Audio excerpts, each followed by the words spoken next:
Welcome back. The City of Cape Town says it will commission a new multi-million rand water pipeline in Khayelitsha. The construction of the 162 million rand project has faced many challenges. Land invasions have stalled plans to create water and sanitation infrastructure in one of the poorest communities in the country. The project, which will strengthen supply to thousands of Khayelitsha residents, is on track for completion in March 2022.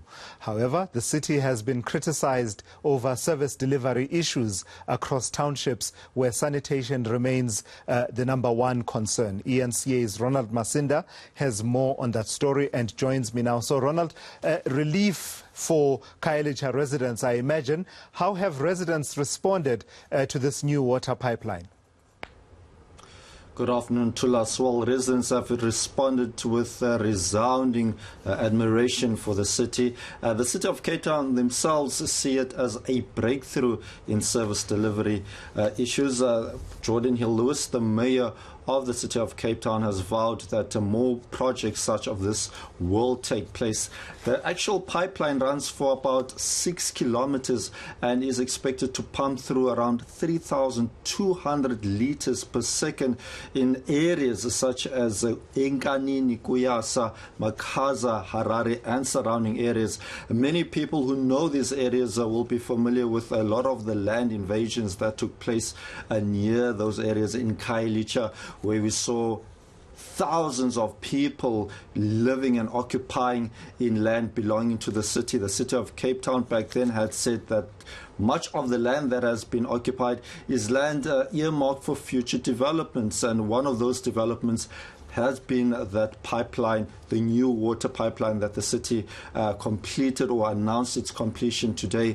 And what the city had done previously back in 2020, it had to redesign this actual pipeline so to accommodate the land invaders, because the city back then, Tulas, had lost its High Court bid in terms of trying to get people away from land where it was deemed that the city used or evicted people illegally, and also by demolishing their property. I mean, who can forget those images where we saw Bulelani Ngolani, the man who was found naked in his informal settlement, pulled out by City of Cape Town law enforcement. So many residents, not only those who've been staying in these areas during the time of the pandemic when they've lost jobs and have been without home and have decided to invade land, but many of them have been staying in these nearby areas for many years, saying that for years they haven't been getting adequate water supply, and in some cases some of the water that they have been using has been badly contaminated. So they are very happy and are hoping that the city will do more, because it's not only the issue of adequate water that they have been complaining about, but also issues such as housing, as well as sanitation and other service delivery issues that are still lacking in one of the biggest townships in the country. And Ronald, what is the city telling us about the sustainability of the project? It's one thing to say, you know, we've completed it after a marathon construction project that had many delays and obstacles. It's finally here. It's quite another to say the project is here and it will be sustainable and continue to help communities in Khayelitsha. Yes, indeed, Tulas. Well, one thing the city has reassured is that these pipelines will not be damaged. They believe that they could be in existence for well over 100 years, as they feel that no one will try and tamper or damage these pipelines, and this is due to the work that the engineers have also put in.